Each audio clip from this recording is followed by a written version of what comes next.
तामुलपुर जिल्लायावबो फैगौ 12 जानुवारियाव जानो गोनां बागुरुम्बा मोसानाय हाबाफारियाव बाहागो लानो थियारि। फैगौ 12 जानुवारि खालि गुवाहाटीनि सारुसजाय स्टेडियामाव 10,000निबो बांसिन मोसाखावरिफोरा मुलुगनाङै बागुरुम्बा मोसानायखौ सिनायथि होनायनि थांखिजों आसामनि मोनफ्रोमबो जिल्लायाव मोसानायखौ तालिम होनाय बादिनो तामुलपुर जिल्लायावबो जिरायनानै थायाखै।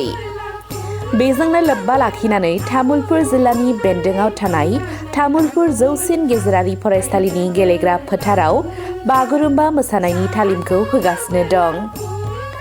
मख'नो गोनांदि फैगौ 12 जानुवारि खालाराव गुवाहाटीनि सारुसजाय स्टेडियामाव 10,000निबो बांसिन मोसाखावरिफोरनि बागुरुम्बा मोसानायखौ दिन्थिफुंनो थाखाय आसाम सरकारा बिथोन होनाय बादिनो बे समाव रायजोनि मोनफ्रोमबो जिल्लानि मोसाखावरिफोरनि लोब लोब बाहागो लानायखौ नुनो मोन्दों।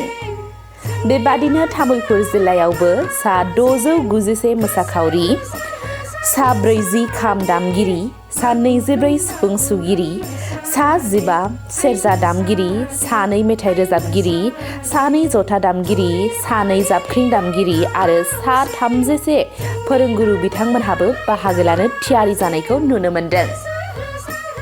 फैगौ 12 जानुवारि खालाराव गुवाहाटीनि सारुसजाय स्टेडियामाव 10,000निबो बांसिन बागुरुम्बा मोसानायखौ दिन्थिफुंनायनि थाखाय साखाफारा जानायखौ तामुलपुर बियाबनि एमएलए जलेन दैमारिया दिनै नायदिंहैदों। बेजों लोगोसेनो बिथाङा बुंथियो दि बर' हारिनि हारिमुआरि बागुरुम्बा दोहौ मोसानाया बे खेबाव मुलुगनि गेजेरावनो जारिमिनारि जानो थांगासिनो दङ। बेयो जोंनि थाखाय गोग्गाथाव। मख'नो गोनांदि बे बागुरुम्बा दोहौ मोसानाय दिन्थिफुंनाय हाबाफारियाव हादरनि गाहाय मन्त्रि नरेन्द्र मदि बिथाङा बाहागो लागोन।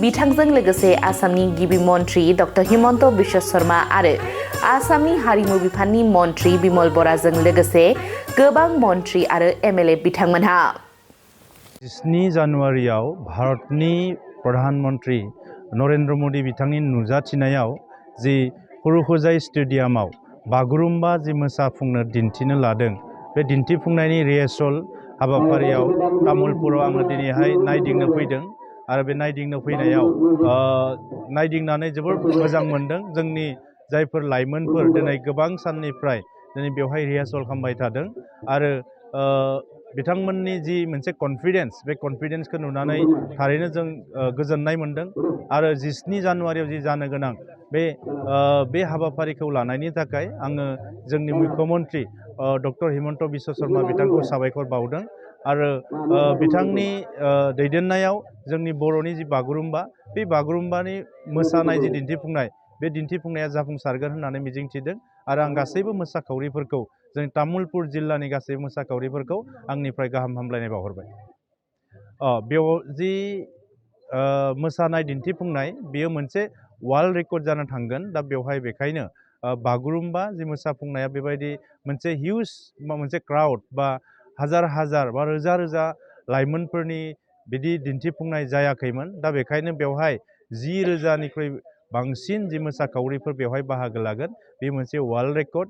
जेरै बिहुखौ खालामबाय, जेरैहाय झुमुरखौ खालामबाय, थिग बेबायदिनो बागुरुम्बायाबो वर्ल्ड रेकर्ड जानो थांगासिनो दङ। दा बेयो बर'नि थाखाय मोनसे गोदान जारिमिन सोरजिजागोन।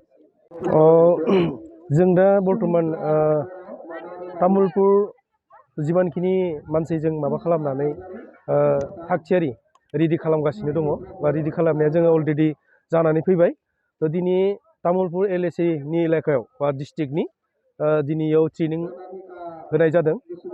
थ' बेयाव जों ट्रेनिंखौ होखांनानै सानथाम बेयाव जों गुवाहाटीयाव 11 थारिखै लाना थांगोन आरो 11 थारिखनिफ्राय जोङो 11 थारिखआव रेस्ट लानानै 12, 13, 14, 15 बेसिम जोङो बेवहाय गासै माबाखौ लानानै बेयाव माने पारफरमेन्सखौ खालामहोगोन बा रिहार्सल खालामगोन। बिनि उनाव जोङो 16 तारिखै रेस्ट होगोन। 16 तारिखै रेस्ट होनानै 17 तारिखै माने अपेन श' खालामगोन। दा जोंनि तामुलपुरनिफ्राय गासै माने थांगोन 778